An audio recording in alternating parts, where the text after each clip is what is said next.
invitons les conducteurs de l'école de dimanche pour nous donner le rapport. Kiongozi wa shule tunapiga watoto kutupatia ripoti.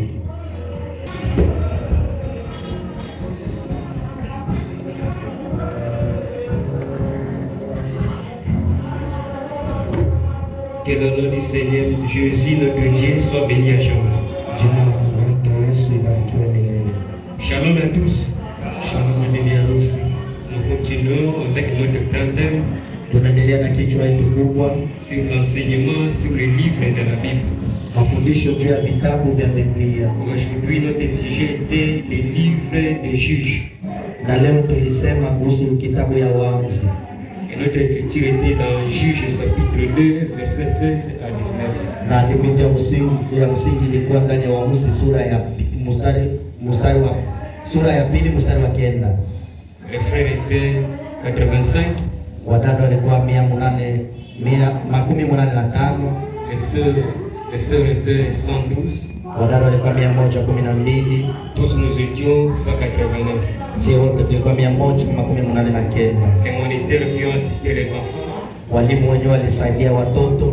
Frère Guilain, ndugu Guilain, Frère Kikuni, ndugu Kikuni, Frère Moïse Rouge Gorge, ndugu Moïse Rouge Gorge, Frère Néhémie, ndugu Néhémie, Frère Ngoya, ndugu Ngoya, Sœur Apolline Serge, dada Apolline Serge, Sœur La Divine, dada La Divine, Sœur Aïcha Victor. na dada Aïcha Victor. Et notre offrande était 6650 francs.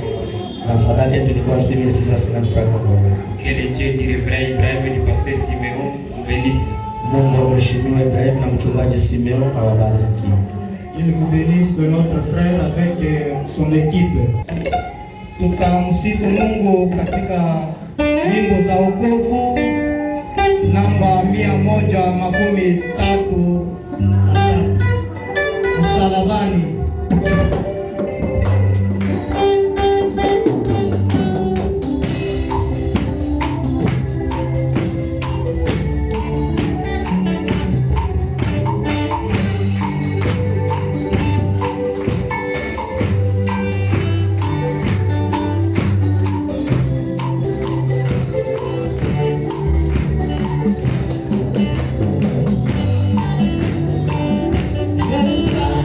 Baba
Bwana Mungu muweza wa yote, Bwana le maître de tous les temps, wewe Bwana wa nyakati, qui est le même hier, aujourd'hui et éternellement. unakuwa yule yule jana, leo na hata milele. Qui est notre Dieu, Unakuwa Mungu wetu, et nous sommes tes fils et tes filles. na sisi ni wana na binti wako.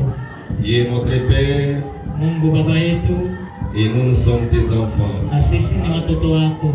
Voilà pourquoi nous sommes là, Ndio maana tunakuwa hapa pour que tu puisses encore nous parler, ili upate kusemezana nasi de la même manière que tu descendais dans le jardin de l'Éden, mwilini, namna moja alikuwa anashukaka ndani ya bustani et ya parler Edeni avec Adam et Ève. na kuongea na Adamu na Hawa. Et ça encore une fois, Seigneur, Ushuke tena mara ingine pour Bwana, que tu puisses nous parler davantage. ili upate kutusemelea zaidi. Là où tes enfants se réunissent, Pale ambapo watoto wako wanakusanyika, les diables ne cessent jamais de s'infiltrer. shetani akusake Et kujipenyeza. nous avons tous les pouvoirs de les chasser. Bwana, tunakuwa na mamlaka yote ya Et kufukuza, c'est toi qui nous l'avais donné. na wewe ndio ulitupatiaka ile mamlaka. Voilà pourquoi, Père, Ndio maana Baba, nous chassons de ces lieux tout mauvais esprit impur. tunapokuwa kwenye nafasi wewe Il kuchana est confessé par le nom de Jésus. ambapo kwenye jina la Yesu, Que ça soit de l'envoûtement, kuya uvuto mbaya, que ça soit de la sorcellerie, kuya ulozi, que ça soit de la magie, kuya uchawi, que ça soit de l'incrédulité,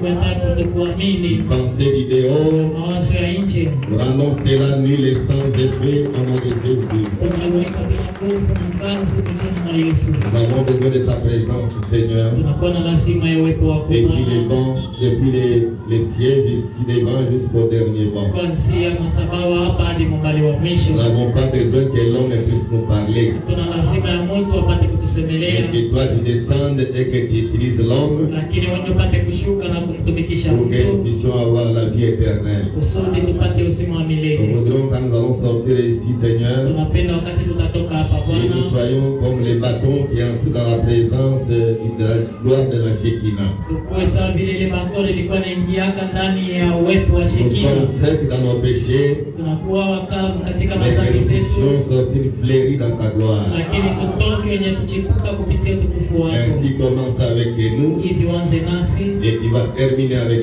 nous. na utamaliza nasi. C'est dans le nom du Seigneur Jésus-Christ, notre Dieu, Jina la Bwana na mkombozi wetu Yesu Kristo, et Mungu notre wetu puissant, Mungu mwenye uwezo et wote, nous avons demandé. ndio tunaomba. Amen. Amina. Et le Seigneur vous bénisse. Bwana wabariki. Et le Dieu d'Abraham vous bénisse richement. Hivi Mungu wa Abrahamu wabariki kitajiri. Je vous salue au nom du Seigneur Jésus-Christ. Amen. Ninawasalimu kwa jina la Yesu Kristo. Amina. Nous remercions grandement notre Seigneur Tunamshukuru pia mingi Mungu wetu pour sa gloire et sa grâce qu'il nous donne ce matin. kwa ajili ya utukufu na neema yake anatupatia hii asubuhi, Et avoir le temps de venir l'écouter. na kupata wakati ya kuja kumsikia. Nous disons que son Saint-Nom soit loué à jamais. Kwa hiyo tunasema jina lake takatifu lisifiwe milele. Nous sommes la journée de l'adoration. Tunakuwa siku ya ibada. Nous remercions aussi votre présence. Tunashukuru pia uwepo wenu, Parce qu'on ne peut pas prêcher les mille. kwa maana tuweze kuhubiri vibambazi. Nous prêchons des personnes. Tunahubiriaka ni watu, Et comme vous êtes là, na hivi munakuwa hapa et les dieux d'Abraham vous bénissent. hivi. Mungu wa Abrahamu amebariki. Nous avons une question ici. Tunakuwa na ulizo moja hapa, On avait répondu cela maintes fois il y a longtemps. tulishaka jibu hii mara mingi tokea zamani. Peut-être que les frères n'étaient pas encore convertis, Labda ndugu alikuwa hajaamini, ou alors les jours qu'on lisait n'étaient pas là.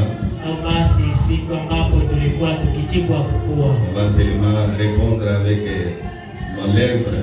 Tutajibia tu na kinywa chetu. On avait déjà dit il y a longtemps, il n'y a pas moyen de retourner chaque jour en arrière. Tulishaka soma tokea zamani, hakuna jinsi ya kurudia nyuma. Écoutez ce que les frères ont posé comme question. Usikie kenye ndugu aliuliza sawa vile ulizo.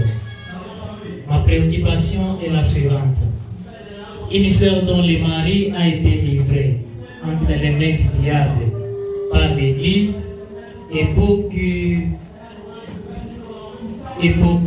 il a été demandé à tous les croyants de ne plus être en communion avec lui, de le considérer comme un païen et de ne plus avoir de communion avec lui dans toute situation. Que doit être... Voilà. Il n'y a pas quelqu'un pour interpréter, là vous dormez. Okay, ndugu anauliza dada moja ambaye bwana yake iko libre ya Satan.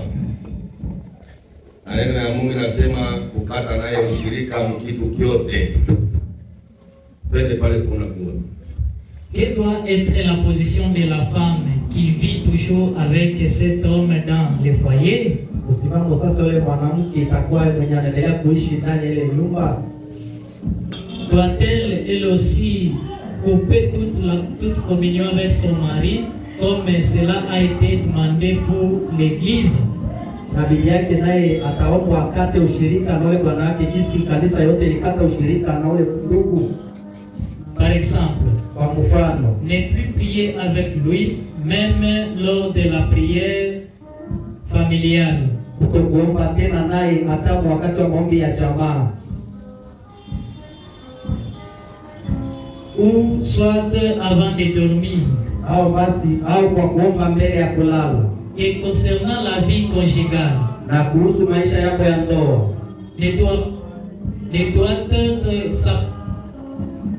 doit être sa position à son mari, sachant qu'il n'est plus considéré comme un frère?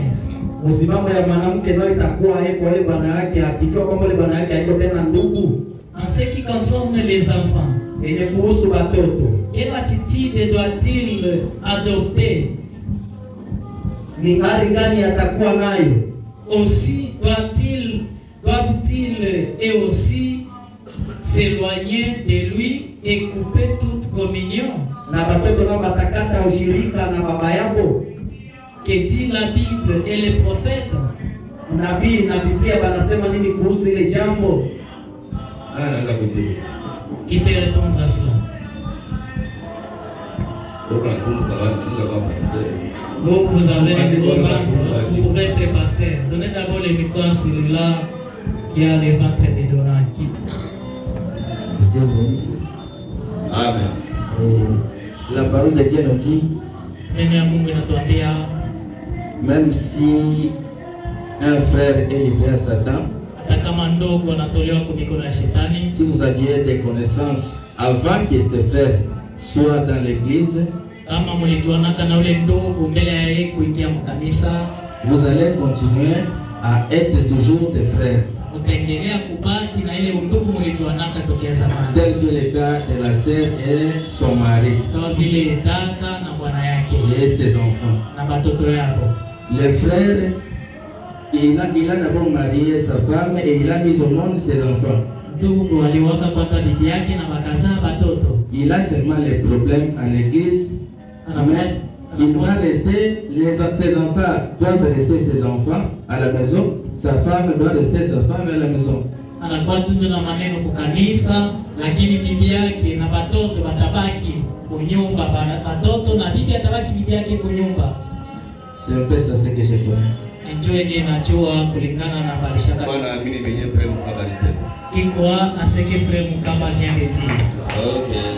Sawa. C'est ça la réponse de frère Mukina. Est-ce que je peux continuer frère? Eti naweza kuendelea ndugu? Peut-être tu n'as pas été là.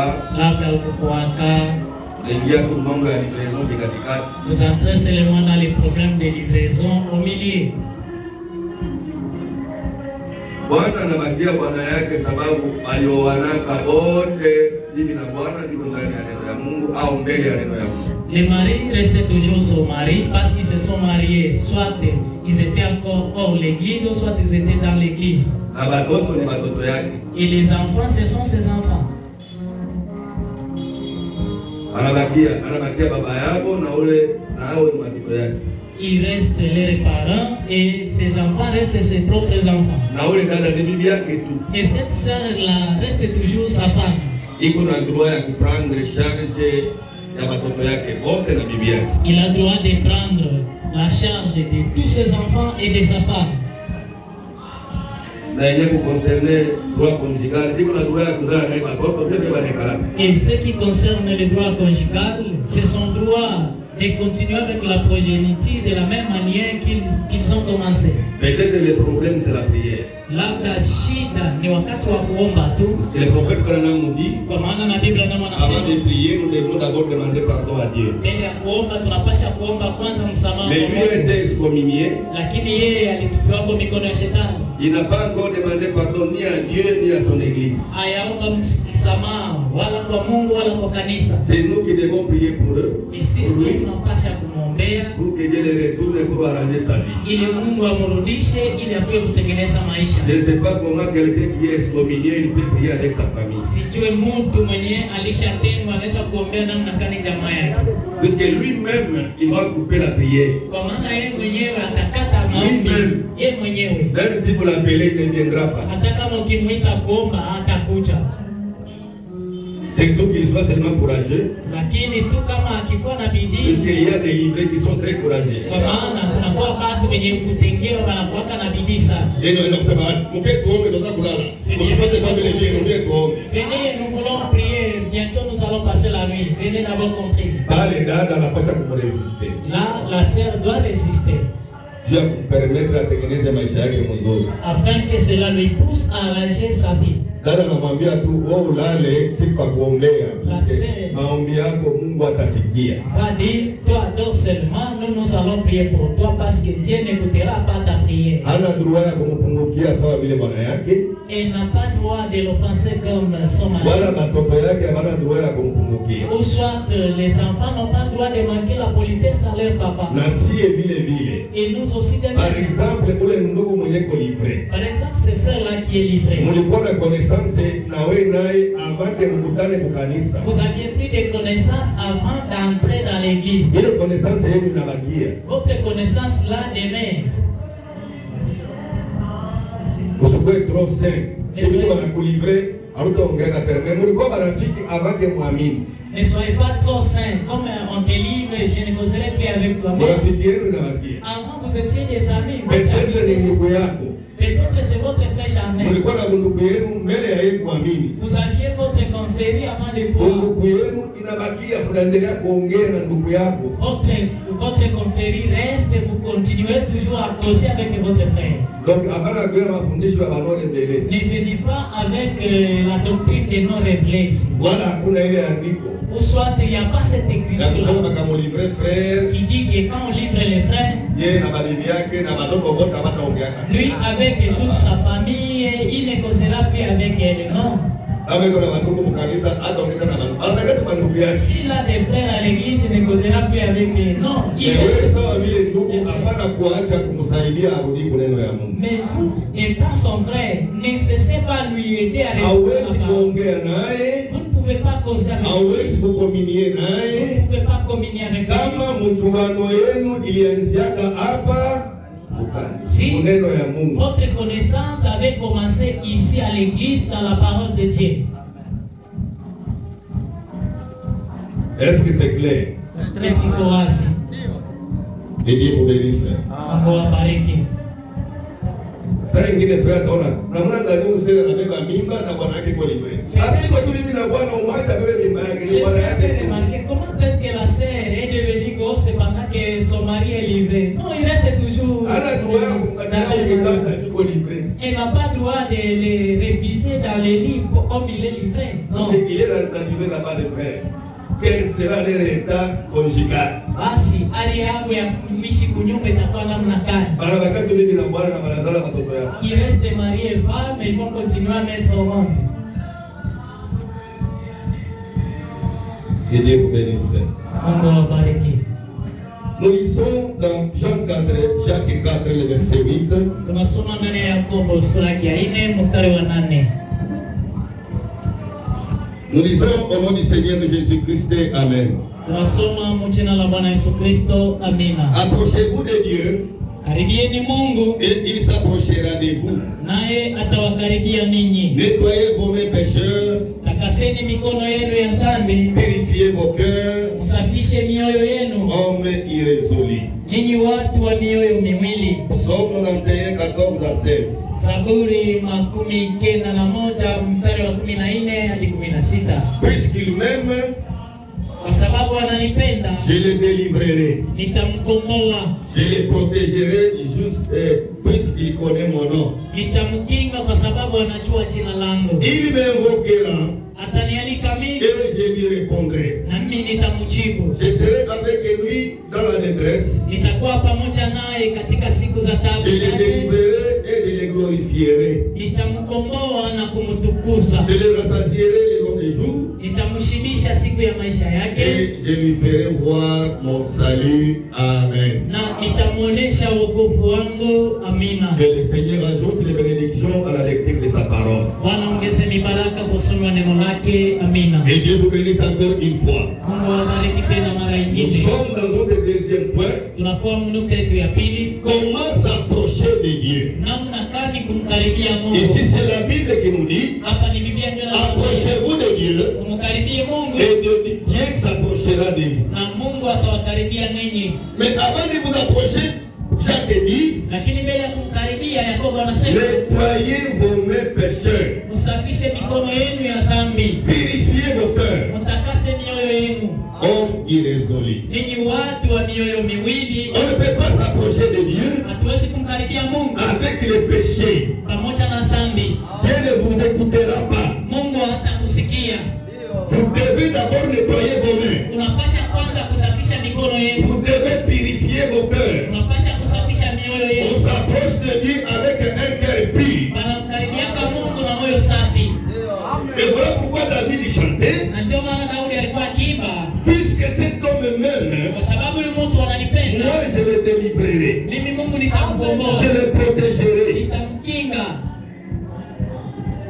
Et quand il va prier, Na wakati yule mtu anaomba, moi je vais l'exaucer. mimi Mungu nitamjibu. Tout celui qui aime Dieu, Yeyote mwenye kupenda Mungu, Dieu va exaucer à sa prière. Mungu atajibu kwa maombi Je yake. le délivrerai Nitamkomboa et je le glorifierai. nami nitamtukuza. Il y a des gens que Dieu doit glorifier. Kunakuwa watu ambapo Mungu anapasha kuwatukuza, C'est là qui aime Dieu. wale wenye kumpenda Mungu. S'il prie, Kama akiomba, Dieu exauce Mungu atajibu et il répond. na anajibu.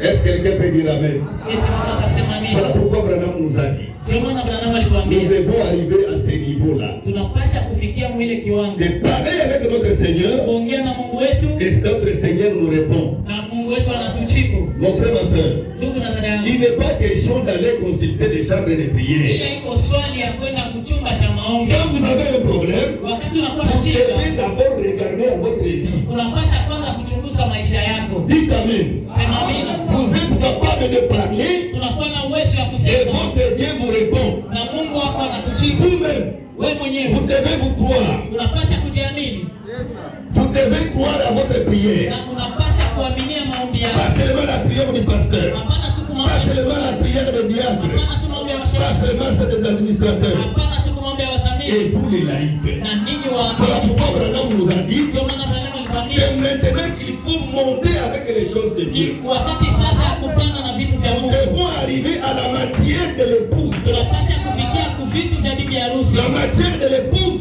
Vitu vya bibi harusi c'est Dieu qui parle, ni Mungu mwenye c'est kusema l'homme qui aime Dieu, na mtu mwenye il kusema exécute les ordres de Dieu. anatimiza maamri ya Mungu. Et quand vous exécutez ce que Dieu vous a dit, Wakati unatimiza kenye Mungu vous alikwambia, entrez dans la matière de l'épouse. pale unaingia ndani ya vitu Et vya là, bibi vous harusi. êtes prêt pour l'enlèvement. Na hapo unakuwa Et tayari. quand tu es prêt pour l'enlèvement, Wakati unakuwa tu tayari peux parler à Dieu unaweza kuongea na et Mungu Dieu vous répond. na Mungu anakujibu. C'est là qu'il nous a dit, Ni pale ndio alituambia avant de prier, mbele ya vous kuomba devez d'abord regarder votre vie. unapasha kwanza kuchunguza Si maisha vous yako êtes en ordre avec Dieu kama uko sawasawa na Mungu et faire le bien chaque jour.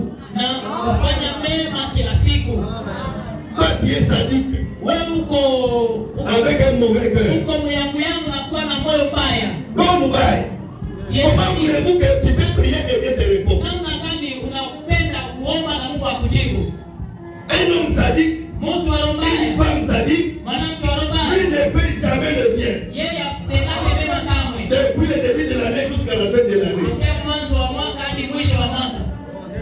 Il n'a jamais donné à quelqu'un quelque chose. Haya banaka hata kitu moja kwa mtu. Non. Hapana. Pour lui, il faut qu'on lui donne lui. Kwake yeye inabidi tu yeye ndo wampatie. Il ne fait que bénir les autres. Ana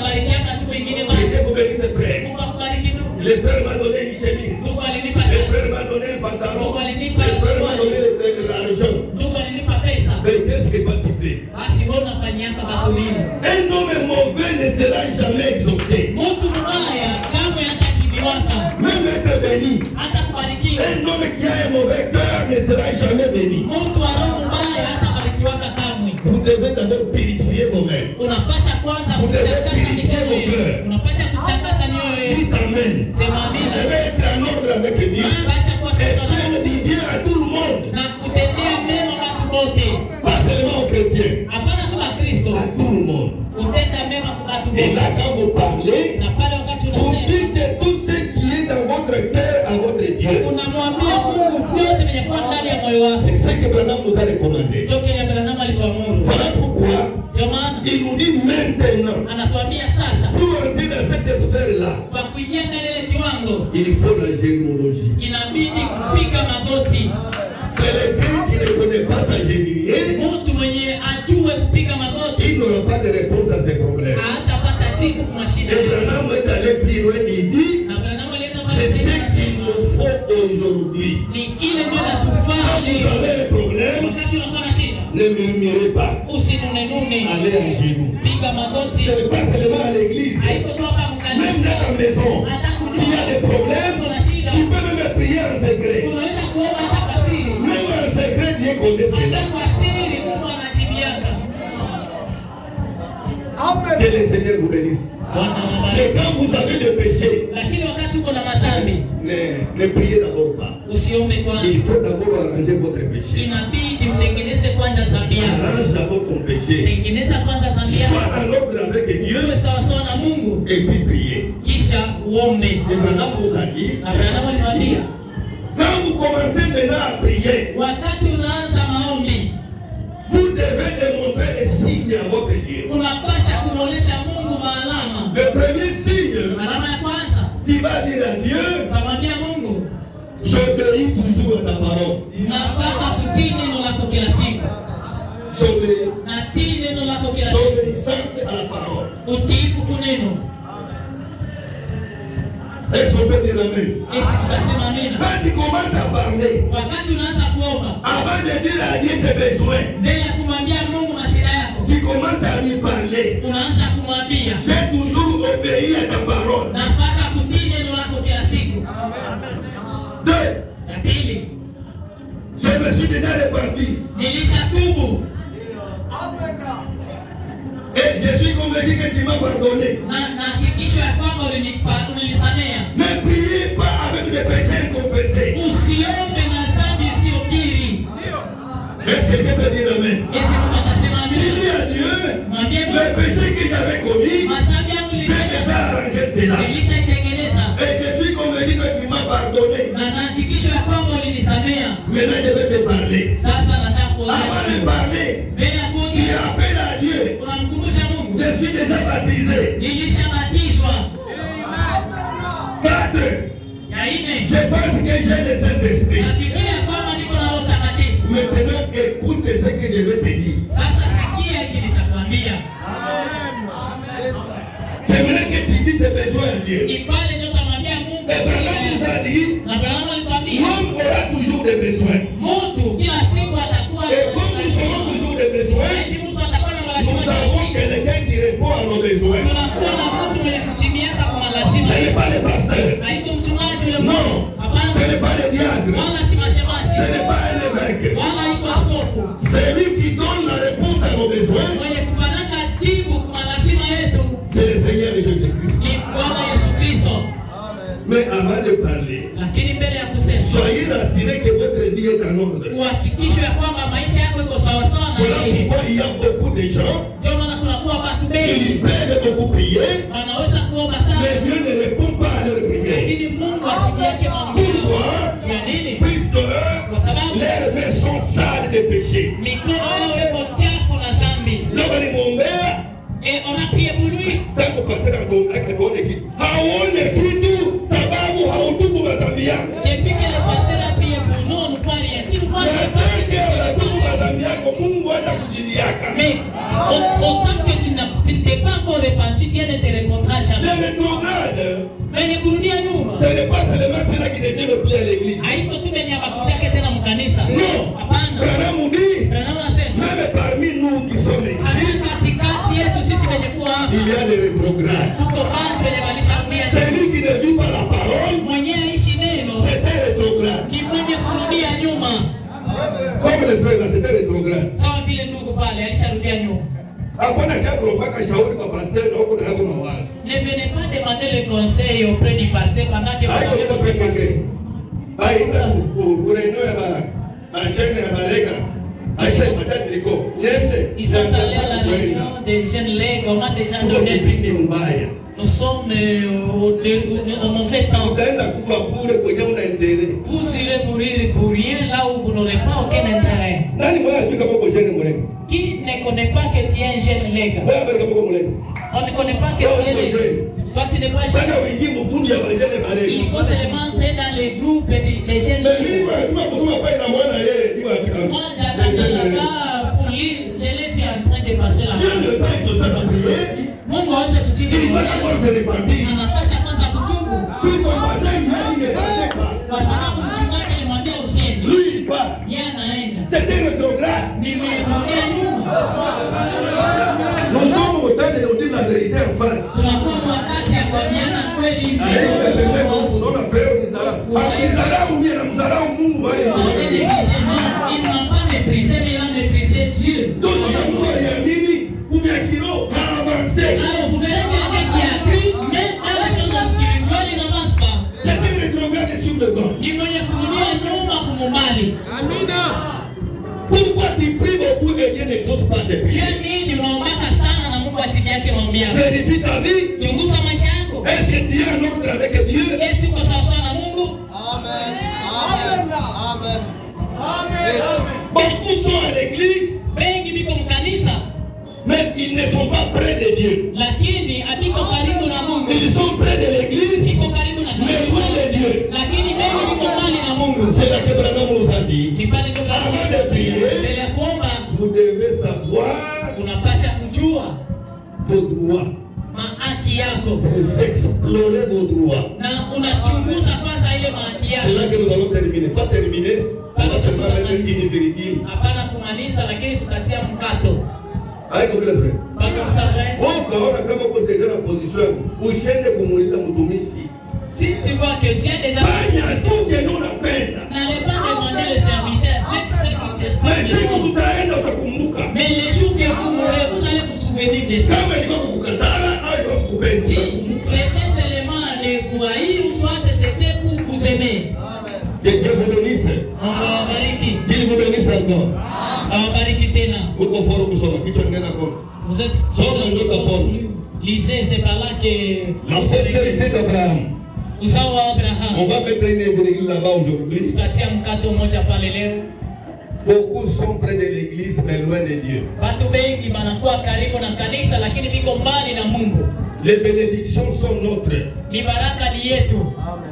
Mais vous devez d'abord être en ordre avec votre Seigneur. Sawa sawa na Mungu wako. Et le Seigneur vous bénisse. Bwana wabariki. Il vous bénisse encore. Awabariki tena. La postérité d'Abraham, Uzao wa Abrahamu. Pardonnez-moi, j'enlève un peu la veste. Ah, nous mettons d'abord la virgule et nous mettons la veste à côté. Hapa kuvirigila hakuna huruma, kupiga kabisa. Ici, à la virgule, il n'y a pas pitié, il faut seulement marteler. Allons-y. c'est le 23 avril 59. Iliyohubiriwa tarehe 13 mwezi wa 4 mwaka wa 1959. Paragraphe 44. Kifungu 14. Vous en êtes héritiers. Vous en êtes héritiers. Ninyi mnakuwa warithi wa vile vitu, Héritiers du salut. warithi wa wokovu. Est-ce qu'on peut dire amen? Et tunasema amina. Nous sommes héritiers du salut. Tunakuwa warithi wa Mais wokovu. le salut n'appartient pas à tout le monde. Lakini wokovu haiko Le ndani. salut appartient aux enfants obéissants. Wokovu unakuwa watoto watiifu. Mais vous êtes héritiers. Lakini unakuwa mrithi. Si vous n'arrangez pas votre péché, Kama vous n'entrerez pas. hautaingia. Alors que Dieu nous donne le salut gratuitement. Itapokuwa Mungu alikupatia wokovu kwa Mais bure, vous voulez marcher en désordre. lakini unapenda kutembea mvurugo, Vous allez manquer votre héritage. utakosa urithi wako. Amen. Vous dites amen. Sema amina. Dites encore amen. Sema tena amina. Non, tutafaa tukaingo. Kama mkamalizika mumalizike tu. Non, on va se êtes tous partis, ok. Haiko vile frère Soudain. Kuna pyramide ya statique de l'homme parfait. Vous avez déjà vu kimo cha mtu mkamilifu? Hapo ndipo nakwenda hivi. Ah, ça va comme ça. Hata tunafika hapa Kutongo. Jusqu'à ce que nous arrivions au sommet. Tunafika nipe Kutongo, il n'y a pas de problème. Et si j'arrive au sommet, là, il n'y aura pas de problème. Amen. Oh, tu m'as pas quoi vide à la gueule, c'est à l'église, t'as une parce que les bancs sont devenus vides, il va un peu desserrer. Non, je vais toujours serrer. Et ce n'est pas de vous, c'est parce qu'ils sont ah, et les autres ne sont pas au grand chapitre, mais ils fuient. Les sœurs, que Dieu vous bénisse. Continuez comme ça. Je me sens bien. Je commence à recevoir les bons témoignages. Mais ici, ce sont des rebelles. Des rebelles. C'est pas tout le monde. Allons-y.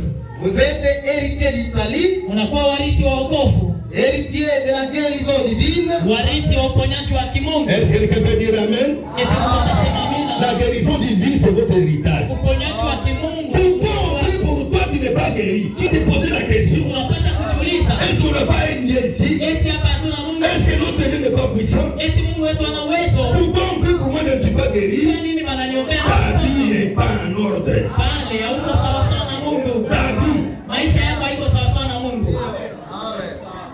Ce n'est pas le problème de Dieu. Haiko shida ya Mungu. Moi je crois que notre Dieu est très puissant. Mimi naamini kwamba Mungu wetu yuko na uwezo sana. Dites amen. Sema amina. Dites encore amen. Sema amina tena. Écoutez. Sikia.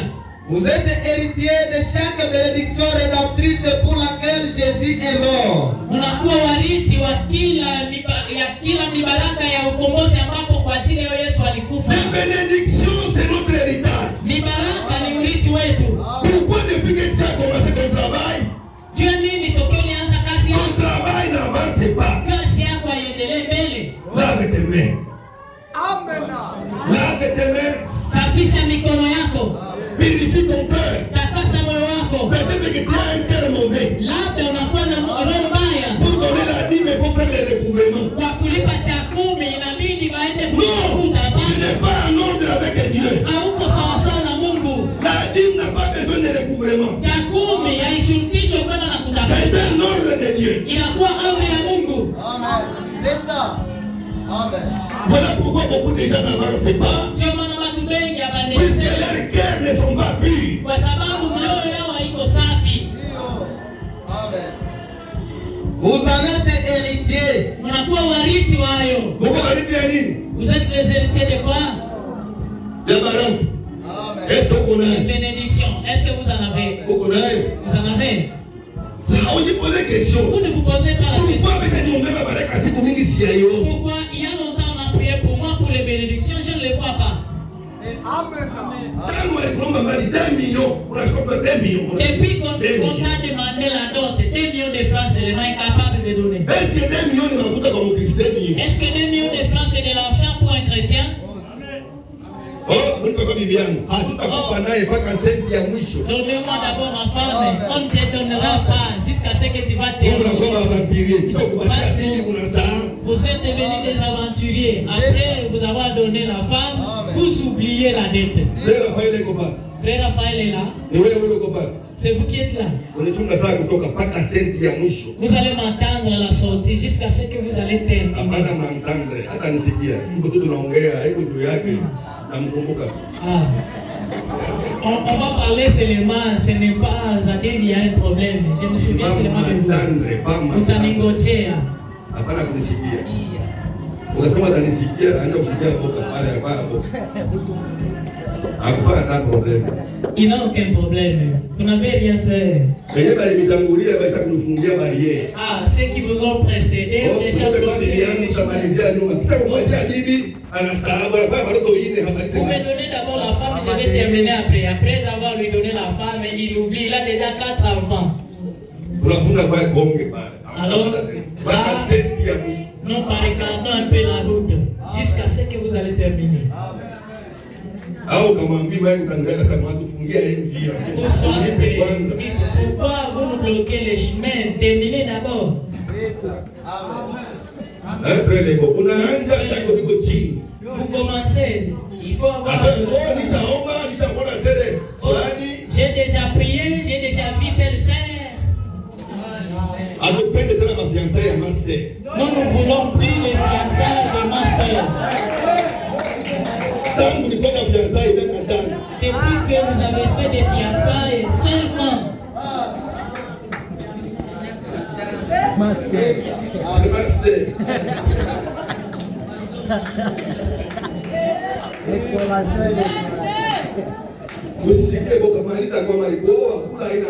Mais pas peur, terminez d'abord la dette. Manger n'est pas difficile. Et Dieu qui vous a donné les dents, vous donnera la nourriture à manger. C'est là qui vous ont précédé les problèmes, c'est intimider. Vous voulez vous marier, les problèmes là de la nourriture chaque matin. Aujourd'hui, un fagot coûte 10 000. 2 000 francs. Est-ce que vous allez manger? Comment vous allez manger pendant que vous de ne pas mariez-vous? Lorsque vous vous mariez, manger n'est pas un problème ou difficile. Et ceux-là qui vous ont précédé ne vous intimident pas. Un fagot coûte 2 000 francs. Lui ne passe pas la nuit à part, mais il mange chaque jour. Mais il mange. Vous aussi, vous allez manger comme ça. Mais pour le problème là des masters, nous ne voulons plus.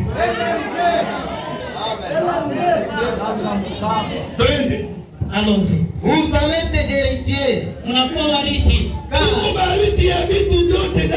Nous sommes les héritiers de toutes choses. Il est maintenant temps pour nous d'expérimenter Dieu. Il est le maître de ces choses.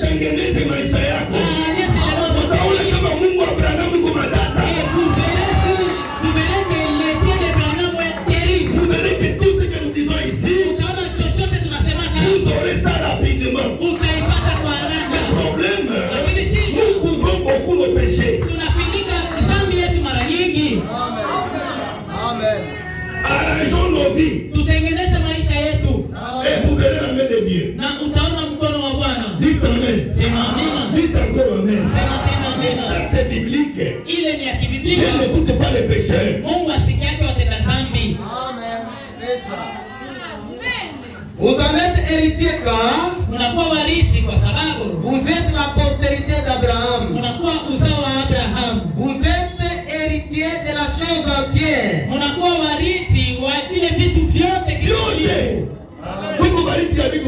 Nous sommes héritiers de toutes choses. Mais nous devons arranger nos cœurs. Beaucoup de gens seront perdus à cause de mauvais cœur. Amen. C'est ça. Est-ce que vous allez dire amen? Un mauvais cœur.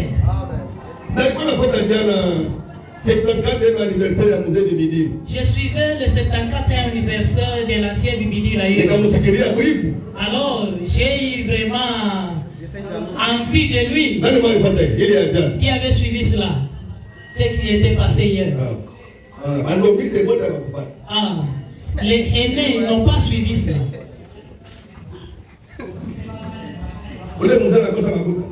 Est-ce que cet ancien manque de l'argent? Mais si vous voyez les cadeaux des cadeaux, il y avait pas de prédication, seulement des cadeaux. Oh, c'est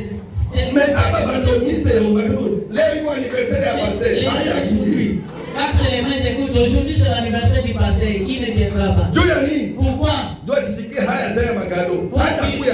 pas honte de l'état des cadeaux, il ne viendra pas ici. C'est quoi ça? Un mauvais cœur. Moyo mbaya. Il est même venu de son pasteur, lui avec des restes que je lui ajoute encore d'autres.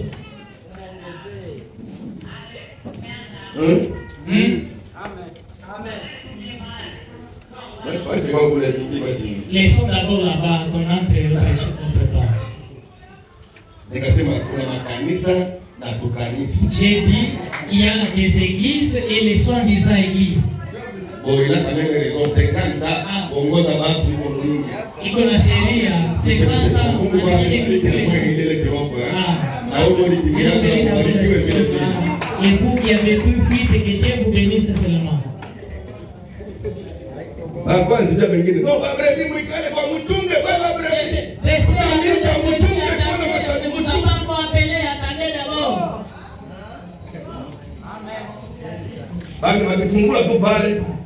Si seulement vous pouvez ouvrir là-bas, ça devrait terminer. Il y a plus de 20 000 croyants. Ah, ceux-là qui étaient baptisés, plus de 600 personnes. Ceux qui étaient baptisés nous surpassent, nous. Allons-y, frère. Vous êtes héritier de la chose entière. Amen. Je me sens religieux. Amen. De savoir que je suis héritier. Est-ce que vous savez que vous êtes héritier? Vous savez que vous êtes héritier de toutes choses. C'est le problème. Purifier nos cœurs. Tout à casse tout. Dites amen. C'est ma vie. Dites encore amen. C'est ma vie. Si on purifie les cœurs, nous aussi nous serons comme cette église là. Ces gens ont purifié leur cœur. Ils sont libres d'adorer. Ils font tout ce que Dieu leur dit de faire. Et nous aussi nous pouvons arriver à ce niveau. Le problème c'est purifier nos cœurs. Avant de sortir ce matin ici, regarde d'abord ton cœur. Est-ce que ton cœur est libre? Est-ce que ton cœur est conforme à la parole? Comme j'ai reçu une jeune sœur, elle m'a dit c'est-à-dire si quelqu'un n'entre pas dans ces messages, ne sera pas sauvé. Qui peut les répondre?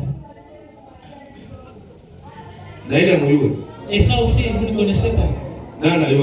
Qui connaît d'abord la réponse de là? Je ne me limiterai pas. C'est moi qui parle. Qui celui-là? Enoch. Vous n'allez pas répondre jusqu'à ce moment. Il a réussi avec 71%. Il mérite. Il doit nous égorger une chèvre. Allez dire à votre mari, même si vous vous cachez là-bas, il nous apporte la chèvre pour les serviteurs. Alors elle m'a dit, et vous aussi, mais la vôtre a décroché son diplôme. Moi aussi, je ferai comme ça. Mais toi, je ne t'inviterai pas. Répondez, frère. Est-ce que quelqu'un peut être sauvé en dehors de ces messages? Hapana, hawezi kuokolewa kwa ça suffit pas là. C'est ça la réponse. Sema amen. Amen. Parce que l'un lui disait, même comment livrer, mais je ne sais pas dans une autre église. Oui, allez-y. Lakini wende tu. Le jour où nous irons, on verra si nous allons nous rencontrer. On vous dit seulement d'arranger la vie. Unapenda kukimbia juu ya nini? Restez sur le banc des citoyens. Mais vivre la parole, c'est par là que vous irez au ciel. Na nitawaambia kitu moja. Wale najisikia vizuri. Nilikuwa ng'ambo ya pili siku moja ya ine kwenda kuabudu. Na ile ni watu wote ndio wanaanza kusema.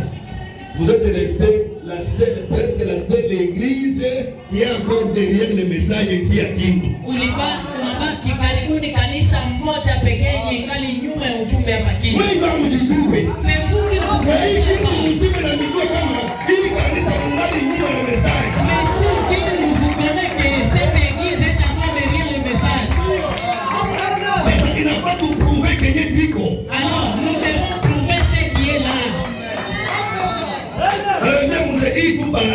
wanatuzuia. Ils m'ont dit, ancien, c'est seulement le fleuve ici qui nous bloque. Sikusema wale wote ambao kumesaidia ndiko. Je n'ai pas dit que les autres là ne sont pas dans le Wanasema message. ingali kanisa iko rare muungano na répéter message. Mais c'est encore l'une des églises rares qui répète le message. Donc ukabakia hapa kwa diswali na kuangalia unabakilia wewe peke. C'est-à-dire, si vous restez ici à l'étoile du soir, c'est là que vous regardez. Et le Seigneur vous bénisse. Bwana wabariki. Il vous bénisse encore. Awabariki tena. Toutes les promesses vous appartiennent. Mahadi yote ni yetu. Mais nous devons être en ordre avec notre Dieu. Lakini tunapaswa kuwa sawasawa na Mungu wetu. Dieu veut que nous soyons en ordre, mes sœurs. Mungu anapenda tukue sawasawa dada yangu. Écoutez. Sikia. Je me sens religieux. Najisikia wakilini. Amen. Amina. De savoir que je suis héritier. Na kujua kwamba nakuwa mrithi. Vous pourriez penser que je suis un peu fou. Unaweza kufikiria kwamba niko mwenda basimu. Hapana, lakini si je le suis, kama mimi ni mwenda basimu, laissez-moi tranquille. Je suis plus heureux dans cet état que je ne l'étais dans l'autre. Nakuwa kabisa mwenye heri mwi hali kuliko mwingine hali yenye sitakuwa.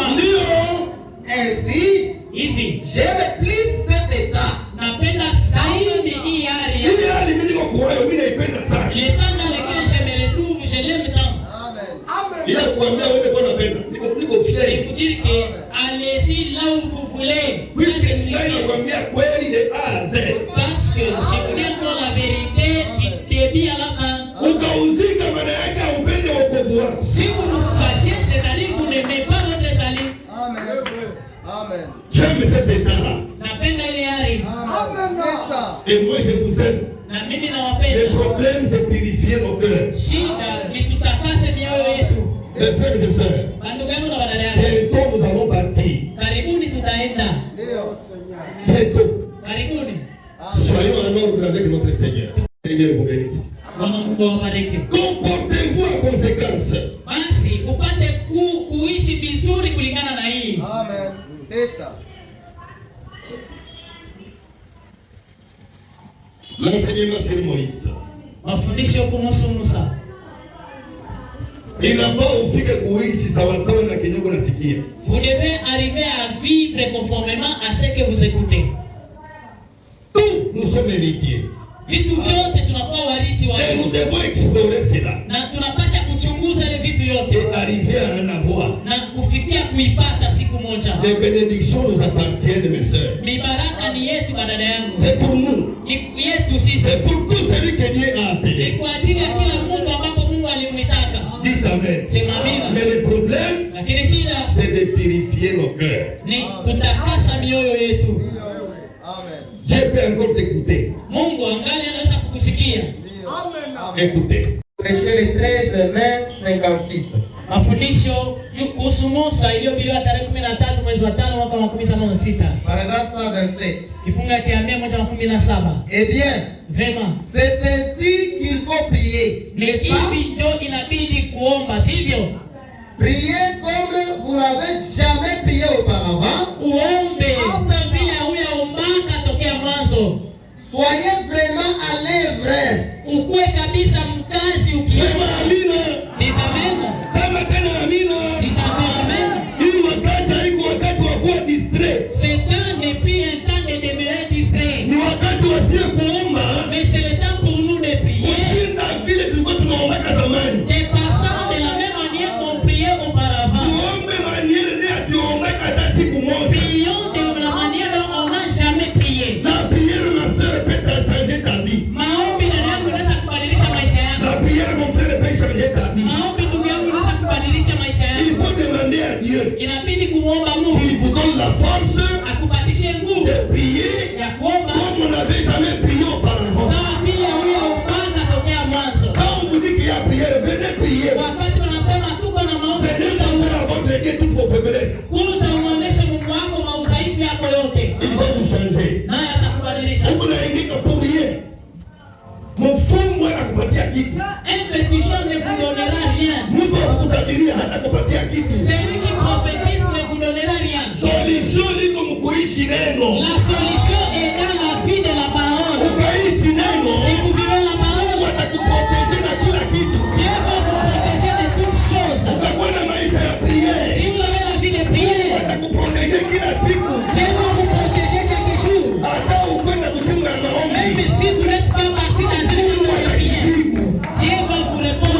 Unahangaika sababu wewe peke uko siri na wewe. Vous vous tourmentez, c'est parce que vous n'êtes pas sûr de vous-même. Kama uko siri na wewe. Si vous n'êtes pas sûr de vous-même. Bwana anakuambia, anamfundisha prions, comme nous n'avons jamais prié auparavant. sawa vile akuya umanga tokea kuanza. Qui me promet cela?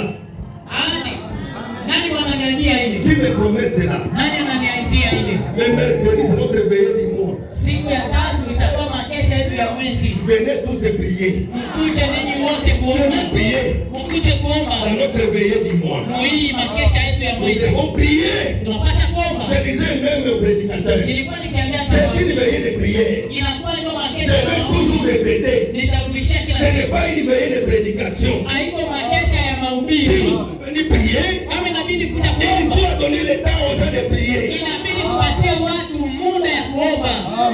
Si vous déjà vous priez, Nous sommes vous venus pouvez à prier. attendre les citations à Nîmes. Alors, vous préparez 15 citations à faire quoi? Amen. La prière n'est pas l'enseignement. Maombi haiko mafundisho. Amen. C'est ça. La prière, c'est la prière. Maombi ni maombi. Amen. Dites Amen. Sema amina. Dites encore Amen. Sema tena amina. Prions mes frères. Tuombe mandugu yangu.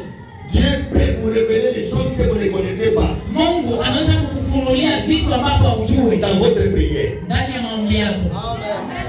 C'est ça. Troisième citation, non, je parle. Andiko ya tatu. Sasa sikiza. La Lord, sema Amen. Dites amen. Sema tena Amen. Dites encore amen, ma sœur. Kama uko faible pour prière, Si vous êtes faible dans la prière, utashindwa vita. vous allez faillir. Notre force, c'est la prière. Nguvu yetu ni maombi. Amen. C'est ça. Prions Tuombe comme nous n'avons jamais prié auparavant. kama vile hatuyaombaka. Il ne faut pas changer manière de prier. Nous devons changer d'abord la manière de prier. Nous devons avoir tout le temps de prier. Tunapasha kupata wakati wote Que ça soit à l'église, ikuwe à kukanisa, la maison, kunyumba, dans votre travail, kazi il yetu. faut prier. C'est ça. La nourriture spirituelle au temps convenable. Ok. Chakula ya kiroho wakati unaofaa. 18 juillet 65. Iliyobiwa tarehe 18 mwezi wa 7 mwaka wa 2056. Paragraphe 11.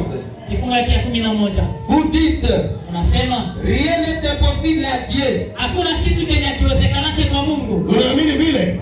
Kwa Yesu, Est-ce que mnaamini vile? est-ce que vous croyez comme ça?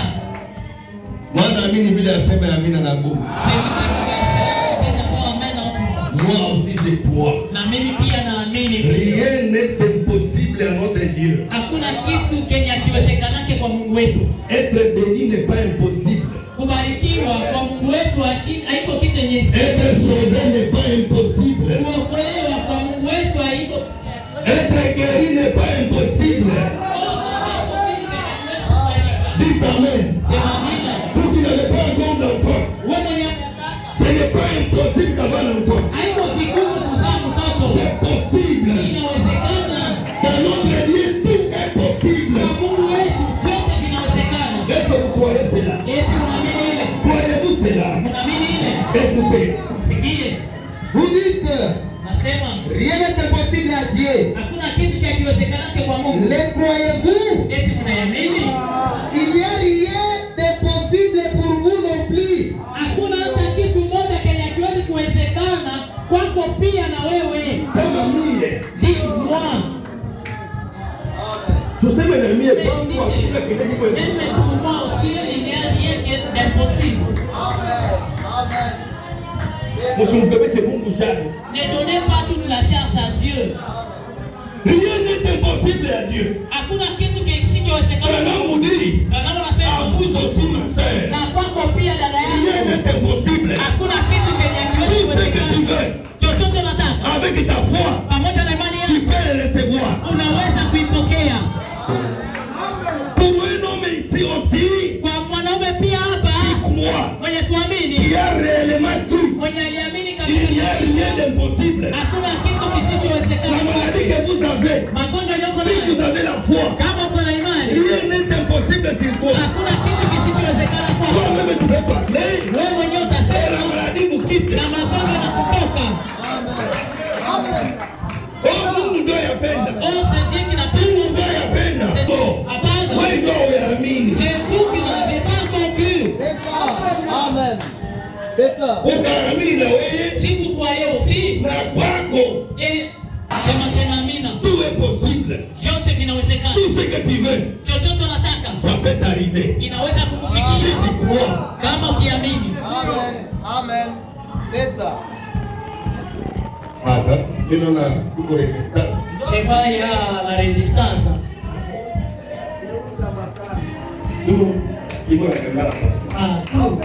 Ça résiste un peu. Mais c'est biblique. Lakini ni ya Biblia. Tout est possible à celui qui croit. Yote yawezekana kwa mwenye kuamini. Le problème c'est de croire. Shida tu ni kuamini. Vous ne vous croyez pas vous-même. Aujiaminie mwenyewe. Rien n'est impossible à Dieu. Hakuna kitu Et kisichowezekana. rien n'est impossible à l'homme. Na hakuna kitu kisichowezekana kwa mtu. Si tu crois Kama et ukiamini devenir un jour quelqu'un, ya kuwa mtu mmoja fulani, donc tu connais les noms toi-même, wewe unajua kitu ndio unapenda kuwa. tu vas le devenir.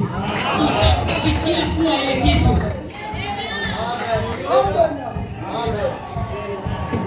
Kama upende kuamini na kitu basi sema ndio. Moi je crois ce que je vais devenir.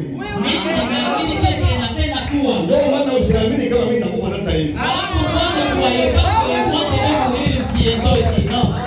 Puisque niko na kitu moja nifikie pale mbele ya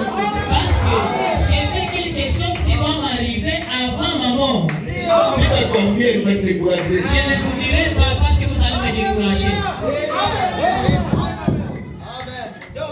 Dites amen. Dites encore amen. Et il y a quelqu'un qui a prophétisé cela dans mon bureau. Il a prophétisé il n'y a pas longtemps. Le même Jésus a des j'ai reçu un médecin là-bas. J'ai parlé avec lui. J'ai appris que ta fille là, dernière aussi, a un diplôme. Akaniambia nilisikia pia ule binti wako wa mwisho naye alipata cheti yake ya serikali. Moi j'ai dit oui. Akasema ndio. Bon, elle va faire quelle faculté? Basi atafanya masomo gani? Université. Pour la peine d'avouer, ça va n'avoir docteur. Je lui ai dit, elle veut être comme lui, vous, le docteur. Hii miaka nakuwa nayo. Est-ce que tafika naye mwisho? Alors, le salaire que je possède maintenant, est-ce que je vais la faire terminer ces études? Le médecin a sauté. Ule mganga Il a prophétisé. akatali. Il dit 7 ans n'est pas beaucoup. Akasema meka sasa iko mingi. Utafikisha mzee mpaka malize doctorat. Vous allez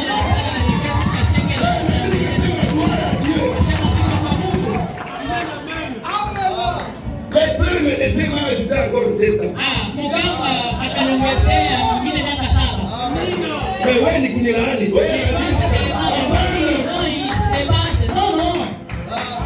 Alikuya dossier yake kuya na kana bara. Il est venu pour son dossier, mais je suis resté avec des bénédictions. Wewe sasa unatamilia nini? Toi, qu'est-ce que tu m'as déjà prophétisé? Alikokea kwanza. Qu'ils sont d'abord.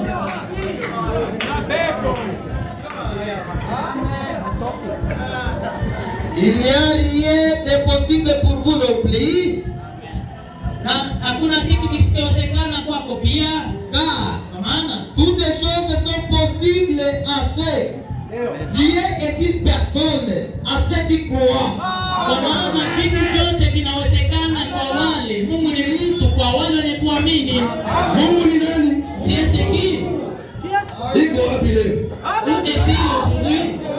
Haiko kwangu. Iko na Il n'est pas chez moi, il est en vous. Hapana tu kila kitu kupelekea pastor. Et non seulement toute chose est envoyée chez le pasteur. Akasema Mungu ni mtu. Si on dit que Dieu est Iko ndani ya mchungaji wako. il est dans le pasteur, il est dans le pasteur. Na mwenye naamini kama kuna Mungu na kwake hakuna impossible. Et tout celui qui croit qu'il a Dieu en lui, chez lui il n'y a pas des impossibles. Unakuta Si vous doutez, parce que vous doutez que vous n'avez pas Dieu. ni kwa sababu unashakia kwamba wewe hauna Mungu. Si vous avez Dieu, Kama ungalikuwa na Mungu, tu ne peux pas pleurer. haungalilia, Tu ne peux pas pleurer. hauwezi kulia. Tu connais ce que tu es. Unajua kile kile huko. C'était avant-hier. Ilikuwa juzi. Kule kutuma C'était seulement le même jour de la proclamation, il y avait beaucoup d'événements. La chambre des filles, il y a seulement les rideaux là. Alors notre énergie était coupée. On a allumé un peu seulement la lampe dans leur chambre là. Alors ici au niveau du rideau, du côté du salon, il voyait un film, quelqu'un qui faisait des mouvements. C'est chantre où est-il? Son nom c'est qui? Celui qui reste chez moi. La sœur Golé. Où est-elle? Vous vous cachez pour que je ne vous cite pas. Papa!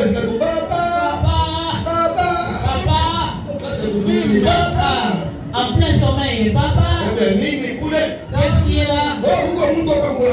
Il y a un homme ici devant notre porte. Un homme.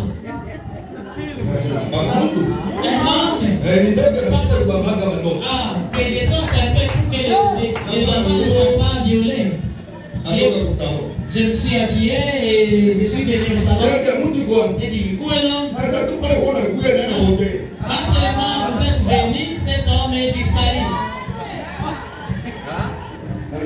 J'ai dit, vous voyez? Seulement à cause de la joie, vous passez nuit sans prier. Dormez, ça c'est dit. Nous voulons retourner. Je vais plus. Mais toi aussi, prie maintenant. Qu'est-ce que je dois prier? Moi, c'est les gens qui sont dit, il a prié. Qu'est-ce que je dois prier? Moi, à son frère, c'est le mal qui a prié. Il a prié. Vous devez savoir ce que vous êtes.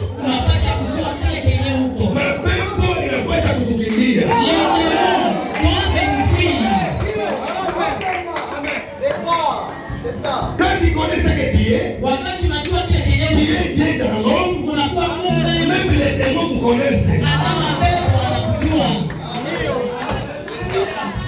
C'est ça. Nous entrons dans la chambre. Après un certain temps, ils ont commencé à chanter.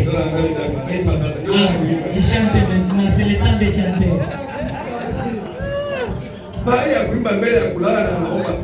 Il chantait avant de dormir. Maintenant, après le combat, il a commencé à chanter. Nous sommes les gens mystiques. C'est ce que Branham nous a dit le vendredi. Nous devons devenir des mystiques. Quand Dieu commence à parler, et si tu commences à exécuter, il va arriver là-bas. Vous allez nécessairement y arriver. Nous allons arriver là. Le problème, nous n'avons pas encore commencé à exécuter ce que Dieu nous dit de faire. Dites amen. C'est ma vie. Rien n'est impossible à Dieu. Et rien n'est impossible à nous. Ukapenda kuokoka utaokoka. Si vous voulez être sauvé, vous serez sauvé. Ukapenda kubarikiwa utabarikiwa. Si vous voulez être béni, vous serez béni. Mais l'essentiel, c'est de nettoyer ou de purifier votre cœur. Purifier le cœur. Safisha moyo wako. Utaona mkono wa Mungu. Écoutez. Sikia. Laissez dites-vous. Eti mnasikia? Wananiuliza eti mnasikia? Est-ce que vous écoutez cela? Rien n'est impossible à toi, ma sœur. Hakuna kitu kisichowezekana kwa Mon frère, il n'y a rien qui soit impossible. Hakuna kitu kisichowezekana kwako. Amen. Pas seulement à Dieu, Hapana tu kwa Mungu, mais à vous aussi. lakini kwako pia. Amen. Ainsi, hivi il n'y a rien de possible à vous. Hakuna kitu kisichowezekana kwako. Pour vous, kwako wewe, si vous pouvez seulement croire. Kama tu unaweza kuamini. Unaamini ile? Uko Yesu la? Nani anaamini ile? Iko asla. Mungu yuko capable de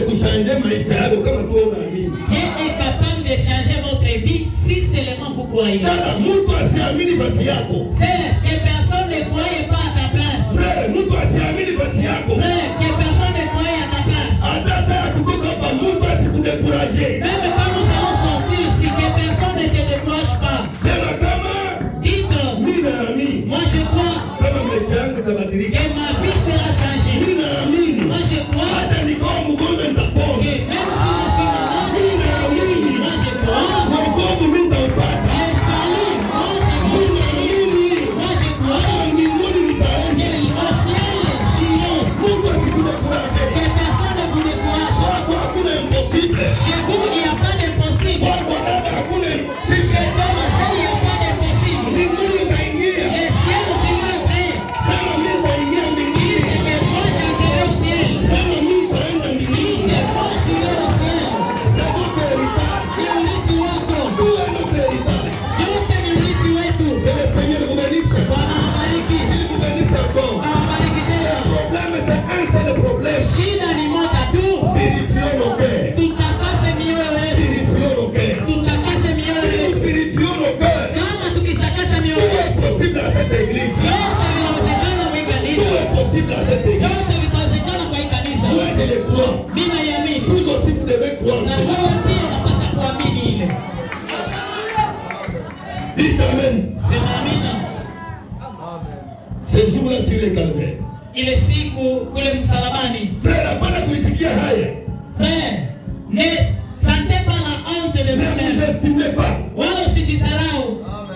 Tu es quelqu'un dans les choses de Dieu. Unakuwa mtu wa kuheshimika mu vitu vya Mungu. Pas seulement le pasteur. Hapana tu mchungaji. Toi aussi, Dieu te connaît. Na wewe pia Mungu anakujua.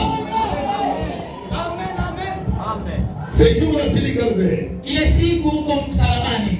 Prêché le 25 septembre 60. Ilihubiriwa tarehe 15 Septemba mwaka 16. Paragraphe 129 à 132. Kifungu Okay. 129 hadi Supportez-moi, il faut que je termine. univumilie na nibidi nimalize hii. En dire c'est ça et 7 à 111. Kwa makaratasi ni kifungu ya 107 hadi Ça, on 111. vient à dire, Ça et 7. 107 anasoma pale sasa frère Jawa 45. là il a lu comme le frère des Ça et frères sept. du français. Wengine wanasoma Francais na 107 Kiswahili pamoja. il mélange le français et le swahili ensemble. Ça et 7.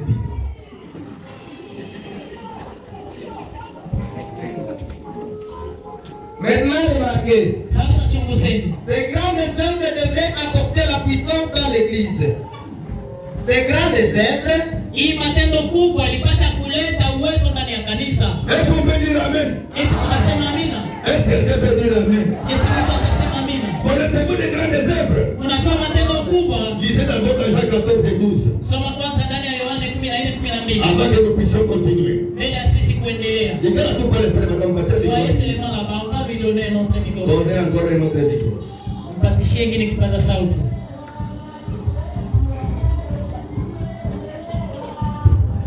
Les grandes œuvres Matendo kubwa doivent apporter la puissance dans l'église. inapasha kuleta uwezo ndani ya kanisa. Quelle puissance? Uwezo gani?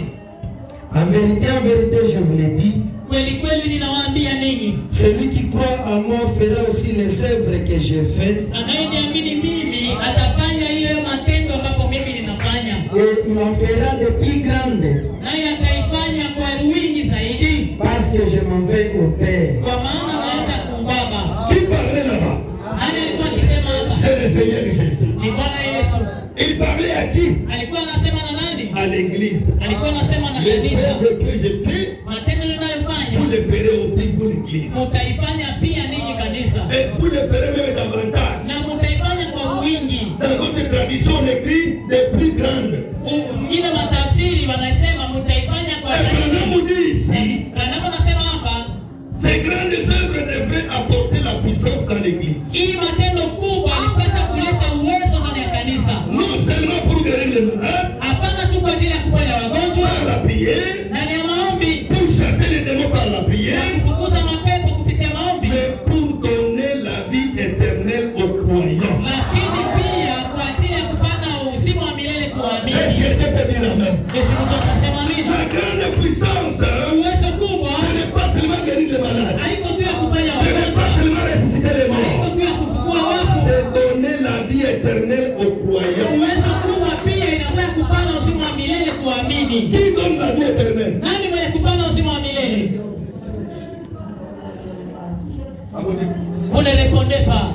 Nani anapeleka uzima wa milele? Qui donne la vie éternelle aux gens? Nani? Qui? Dommage. C'est tout. Ça va faire les mises et les prises. Ah, là il faut la remise et reprise. Les œuvres que j'ai faites. Matendo ninayofanya.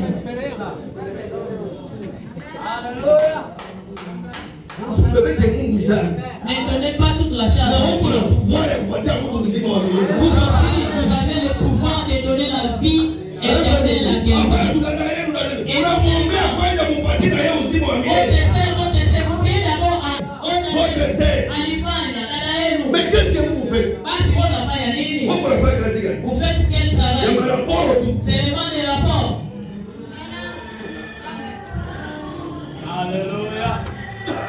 Yangu frère walibala. Salut frère. Ule mwingine walibala kwa tamfukuza leo. Les Ndio frères kuja là, ni kwa mfukuzi. sauf là, Akikuja nimpatia kitu na top. s'il devait venir, je devrais lui donner l'ultimatum. Mais comme il n'est pas venu, je vais le chasser. Majina yake na Bruno Kalemi. Mwizi mfanye naye attention. Son nom des frères, des Bruno de Kalemi. Escroc professionnel. C'est un escroc vraiment expert. Msipate ile kulialia yake. Hata ufanye escroc ile anaanza kulia. Mesurez pas ses lamentations. Inatoka kushinda mesoko. Après avoir escroqué, il commence à pleurer avec des gants là, mais comme ça. Machozi ya mdogo le frère. Ah, les gars ont voulu pour ses frères. Si vous aurez même pitié de lui, Utasema kufanya kitu. vous allez dire qu'il n'a rien fait. Akaanza kulia. S'il commence à pleurer, Ukatia tungu tayari. il faut mettre la casserole là-bas. et Sina kwambia frère, uko unashangaa machozi. Vous êtes étonné de voir les larmes.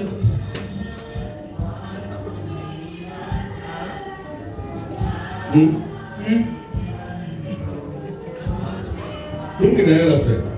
Analia ile peti na machozi na. Cette petite-là est pleine et les larmes coulent vraiment. Sikia. Écoutez. Le Saint-Esprit viendrait et confierait au maître de l'Église de donner la vie. Roho Mtakatifu atakuja na atajipana kwa kanisa na kanisa itapana uzima. Sema amini. Amen. Pourquoi nous avons le Saint-Esprit? Sio nini tulipata Roho Le Mtakatifu? Saint-Esprit son travail. Roho Mtakatifu kazi yake Il vient confier à l'église. kuja kupana kwa kanisa. Pour que l'église Hii kanisa donne le Saint-Esprit aux gens. hapana Roho Mtakatifu kwa watu. Et qui est l'église? Na kanisa ni nani? C'est vous ma soeur. Ni wewe dada yangu. C'est vous mon Ni frère. wewe ndugu yangu. L'église n'est pas ce bâtiment. Kanisa haiko hiki kinyumba.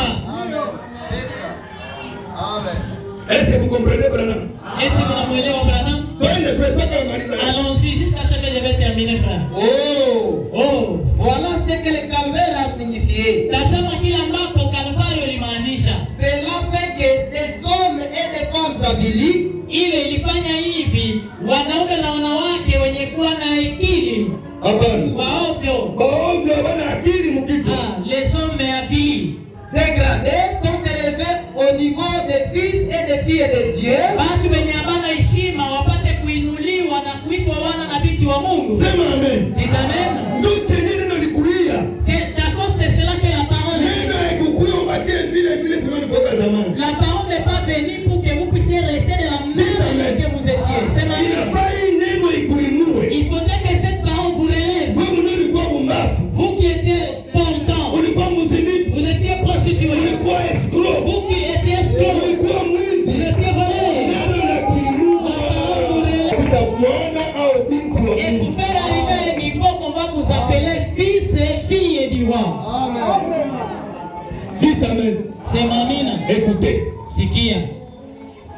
Des hommes dégradés sont élevés au niveau des fils et des filles de Dieu Bantu babule bapate kuinuliwa na kufikia kuitwa wana na binti wa Mungu. pour guérir les malades Kwa ajili ya kuponya wagonjwa et donner la vie éternelle. na kupana uzima wa milele.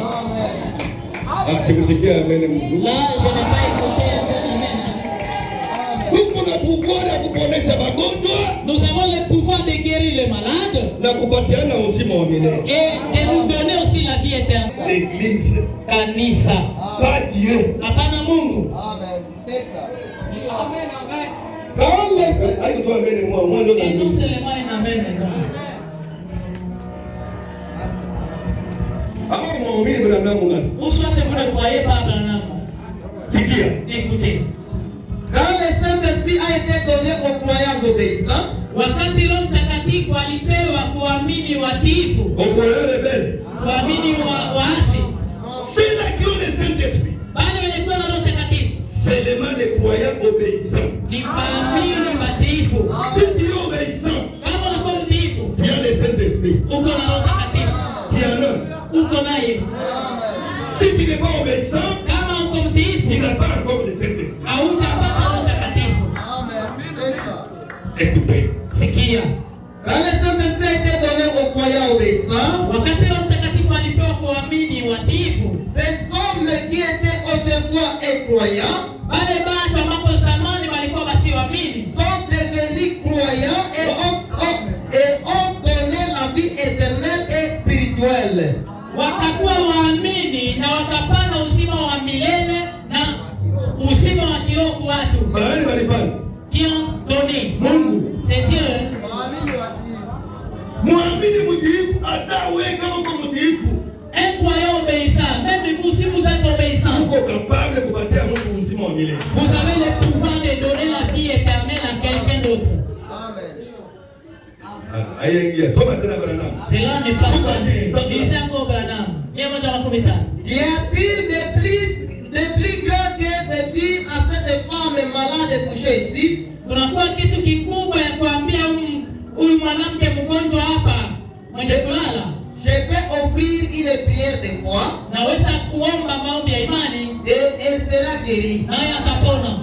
Ça, Hii c'est une grande chose. inakuwa kitu kikubwa. C'est ce qu'il faisait alors. Ndio kenye alikuwa basi akifanya. Alikuwa anafanya zamani. C'est ce qu'il faisait. Mais écoutez la conclusion. Lakini musikie tena ngine kitu. Mais il a dit, Lakini akasema, vous en ferez de plus grandes. mutaifanya kwa wingi.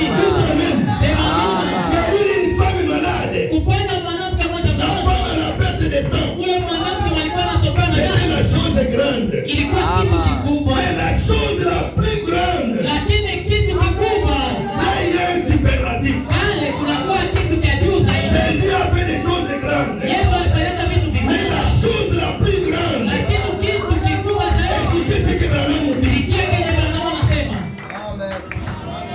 Je vais vous donner la puissance, Nitawapa uwezo. non seulement de relever un homme de la mort Haiko tu uwezo wa kufufua mfu pour un temps, kwa wakati mchache, mais lakini de lui donner la vie éternelle. kupatia uzima wa milele. Dites Amen. Sema amina. Dites encore Amen. Sema tena amina. Mon frère, ma soeur, Ndugu yangu na dada tu yangu, peux être malade. unaweza kuwa Ne mgonjwa, pleurez pas. usilie. C'est la chose grande. Ni kitu kikubwa, Mais la mission de l'église, lakini kazi ya c'est kanisa de vous donner la chose la plus grande.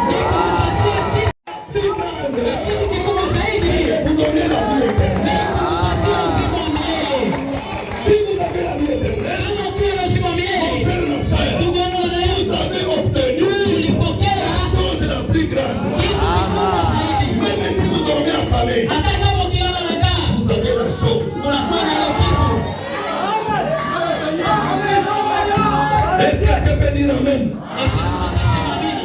Ce que nous sommes venus chercher ici, Yenye sisi tulikuwa kutafuta c'est hapa la chose la plus grande. ni kitu kikubwa zaidi, Avoir la vie éternelle. kupata uzima wa milele. Écoutez Branham. Msikie Branham, Mais de lui donner la vie éternelle. lakini kumpatia uzima wa milele, Ce qui sera éternel, kile ambapo kitakuwa kia milele, à perpétuité. kia milele. Vous pauvres, Ninyi wa maskini, aveugles, vipofu, misérables, watu wa taabu, comment pouvez-vous manquer ceci? namna gani mnaweza kukosa hii? Frère, Ndugu, sœur, dada, omba Mungu usikose uzima wa milele. demandez à Dieu afin que vous ne puissiez pas rater la vie Utakosa uzima éternelle. wa milele uko un homme malheureux. Si vous ratez la vie éternelle, vous êtes misérable. Yenye kutuleta hapa C'est seulement avoir la vie éternelle. ni kupata uzima wa milele siku moja, Et le reste, na nous mabaki serons donnés par ses lois. itaongezwa kwetu. Est-ce que quelqu'un peut dire encore amen à haute voix? Terminez là-bas, frère. Ne voyez-vous pas ce qui est une plus grande chose? La plus grande chose qui puisse jamais arriver, c'est de donner la vie éternelle aux gens. Qu'est-ce que la vie éternelle? C'est la vie qu'il a vécue. La vie qui était à lui. Donnez-la aux autres. Sema amen. Nini tuleta hapa? Ile uzima ilikuwa ndani ya Yesu. Ukubwa ilikuwa ndani ya Yesu. Kuibeba ndani ya Yesu. Kuingia ndani ya watu wengine.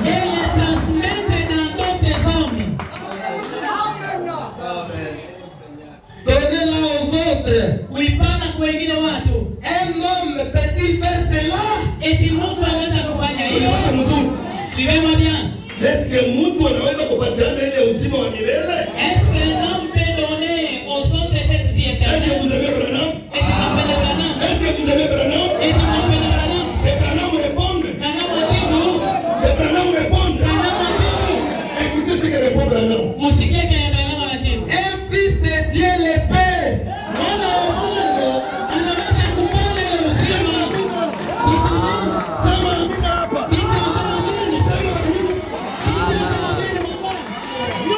Bwana Mungu na Branham. Mwanamke anasema, Est-ce que Mungu anaweza kupatiana uzima wa milele? est-ce qu'un homme peut donner la vie éternelle à un homme? Anasema ndio. Il dit oui. Mtoto wa Mungu anaweza kupatiana. Un fils de Dieu peut donner la vie éternelle aux autres.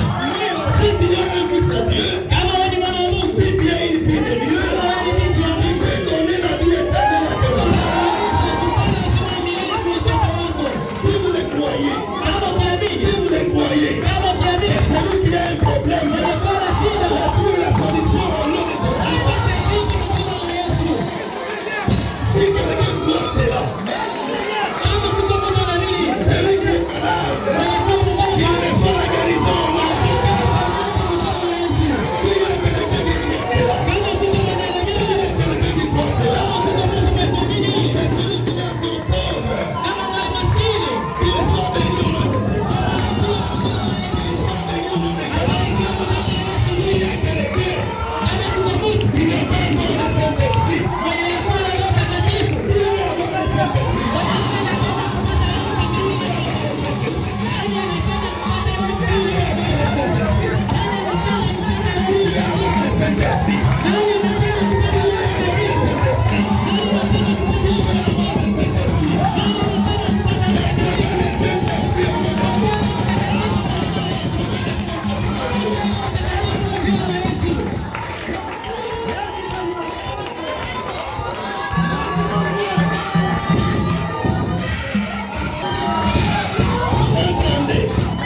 mia moja makumi tatu na mbili. Jésus a dit, Yesu alisema, c'est à qui vous remettrez les péchés, wale ambao mtawasamea dhambi, ils leur seront remis. wale watasamehewa. C'est à qui vous les retiendrez, Wale ambao mtawasamea, ils leur seront retenus. hawatasamehewa dhambi zao. Sema neno. Sema tena amina. Il a dit à qui? Alimwambia nani? Il a dit aux hommes. Akaambia watu, C'est à qui? wale ambao Pour retenir les péchés, vous les hommes. ninyi watu, Moi je vais retenir. mimi C'est sitawasamehe. à qui? Wale ambao Vous allez pardonner les péchés. mtawasamehewa dhambi zao. Dieu je vais les pardonner. Vous allez pardonner ici. Vous allez pardonner. Priez le Seigneur. Priez le Seigneur. Dites à Dieu. Il te pardonne les péchés. Asante Mungu Mfalme kwa kushuka na kusemezana tena nasi kwa asubuhi ya leo. Baba yetu, tunakuomba tu ni kuturudishia nguvu yetu katika maombi. Encore une fois Seigneur, uturudishie nguvu yetu ambayo tulikuwa katika kuomba. kwa sababu kama kuko wakati inatufanya kuomba, ndio wakati Baba, ndio natoka kutuambia katika akili wa nabii wako Branham ya kwamba ni wakati Seigneur Jésus Christ ya kuexplore mauriti wetu Seigneur Jésus. Tunakushukuru Seigneur Jésus kutujulisha kwamba wokovu ni urithi wetu, ni baraka yote ya ukombozi kwa ajili ya ulikufa ni yetu Seigneur Jésus. Bali Seigneur, tusaidie kutupatia imani kamili ili tupate kuamini kwa kila ahadi ambayo kwa ajili ya ulikufia Seigneur Jésus Kristo. Mubariki mtuma na mtumishi wako, alipoteza maji, nguvu na damu Seigneur Jésus. Kwa kumrudishia ni wewe peke yako. Sisi hatuna cha kumlipa Seigneur, lakini tunaendelea tu kumwombea maisha marefu. Ni baraka yako Seigneur Jésus Kristo na kumtembeza katika njia ambapo iliandikaka kwa ajili ya maisha yake. Ubariki kila sikio ambapo ilisikia hii neno na kila moyo ambapo ilipokea hii neno Seigneur Jésus Kristo, upate kubariki ili neno liendelee kufanya kazi kubwa kwenye maisha yetu, itoshe mali ya Magdalena na kuturudisha katika mstari wako wa neno, iturudishe katika toba, iturudishe katika maisha ya neno. Na maombi ni moja kwa maisha ya neno Seigneur Jésus Kristo, na kufunga chakula na kujipana kwa neno lako Seigneur Jésus Kristo. Peke yake mwenye anakuwa na uwezo ni wewe peke. Hatuwezi kufanya kitu bila wewe. Ndio maana saidia ndugu yangu, saidia dada yangu, utusaidie sote Seigneur Jésus Kristo. Asante kwa kipindi, bali tunakukabidhi kipindi ya chako na sadaka mikononi mwako, upate kutusaidia, kutubariki, bariki na mkono wako itanyoshwa na mwenye kukosewa Bwana upate kumbariki ili siku itakayokuja upate kutolea. Tunalisifu na kuitukuza jina lako, kwa jina la Yesu Kristo ni mfalme na mwokozi wetu, tunaomba hivyo. Amen.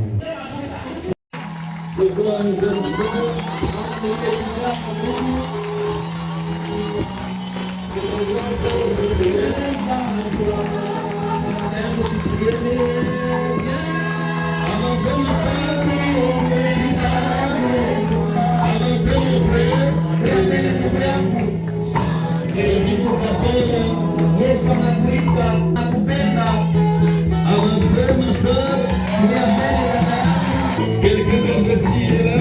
Na kama kuna mwingine pale, anaweza kupita mbele. Yesu anakupenda.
Il va te guérir, atakuponyesha, il va te sauver.